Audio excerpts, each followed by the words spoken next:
Hello everyone, wishing everyone a very happy new year. Today I'm going to discuss an eye disease known as keratoconus. Keratoconus is a disease of the cornea, and if you remember, cornea is the front transparent layer of the eye. So the cornea is usually like the first spherical lens of the eye. If you consider the eye a camera, the cornea is the first transparent lens, and if there is any distortion in this lens, it can severely affect your quality of vision. So keratoconus means there's a conical bump that develops in the middle of your cornea, and this can affect your vision quite severely, and this condition is not reversible. So I'm going to give you a little bit of information about keratoconus today. So this condition usually affects people in the young adulthood, like late teenage or early 20s, but it can present much earlier or much later as well. And usually both eyes are affected. Typically one eye is affected earlier and more severely than the other will follow. So how would anybody know that they have keratoconus? The vision starts getting poor, like the cylindrical number of the eye starts increasing, and even after using the cylindrical number, the smallest letters may not be perfectly clear or visible. The quality of the letters is affected. They are not seen sharply. Even with glasses, they appear to have like a doubling or a ghost image. Especially the lights at night appear to be quite spread out, and there's very significant glare at night. So what causes this condition?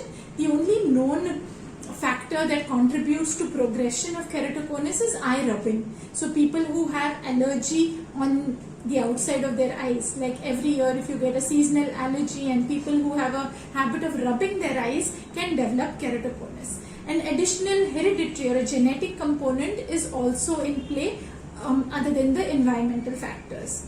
So what happens if you develop keratoconus? For a couple of years this condition progresses. And what does that mean? That the conical projection that has developed on the cornea starts bulging more and more, and the cornea thins out over there, such that the vision keeps dropping, the cylindrical number goes on increasing. And this is the time usually when people will go in for an eye to, they'll go and get glasses made.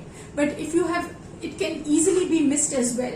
If a corneal topography or a corneal scan is not done by the optician or the general ophthalmologist, then this condition can get missed, and it can go on increasing. So at this earliest suspicion of a high cylindrical number or the vision not improving fully, the smallest letters are not visible in spite of glasses, a corneal mapping or a scanning needs to be done to be able to pick this condition up early. Because if it is picked up early, we can stop it from getting worse with a simple procedure called corneal cross-linking. So this is a corneal strengthening procedure, which is not really a surgery. It's a procedure wherein we strengthen the corneal bonds such that the keratoconus progression is halted, so that it will stop from getting worse and the vision is stabilized at that particular point.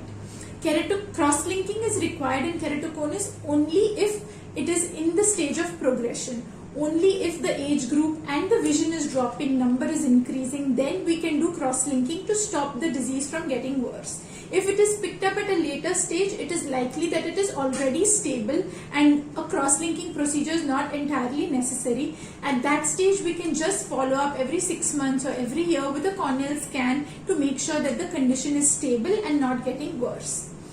What is the real treatment? Even with spectacles, people with keratoconus cannot see clearly. Like the quality of their vision is not great. So the only modality of treatment that can make a large difference to their vision is contact lenses. With contact lenses, the irregularity on the cornea gets masked. It forms like a new smooth corneal surface. A new surface can be, a contact lens can provide a new front lens and smooth surface and improve the quality of vision in these patients. So regular soft contact lenses that the normal population uses may not always fit the keratoconus, and for these patients, special contact lenses which are semi-soft, they can be like that. Some contact lenses have a curvature at the back to accommodate the cone. They're called rose K lenses. Or if the keratoconus is very advanced, then mini scleral lenses need to be used for these patients. So with these, they can have almost normal vision that a normal person sees. Sometimes keratoconus progresses to such an extent that the cornea bulges that much that it can burst at a certain layer, and then there's a corneal scar. Instead of being transparent, जर corneaवर फूल पडलं then even a contact lens or glasses cannot help in improving vision, and the last modality of treatment in such advanced severe cases is a corneal transplant. Usually in keratoconus we can get away with not a full thickness corneal transplant, but just a layer of the cornea can be transplanted, and the results in these cases are quite good as compared to the full thickness corneal transplant.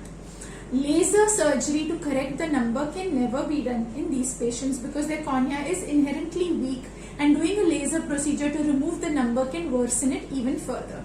So the only treatment ideally for these cases is cross-linking if it is caught at an early stage, or then contact lenses can help them. If not, if patient is not tolerant to contact lenses, they can continue using glasses. I hope this information has helped all of you. Thank you very much.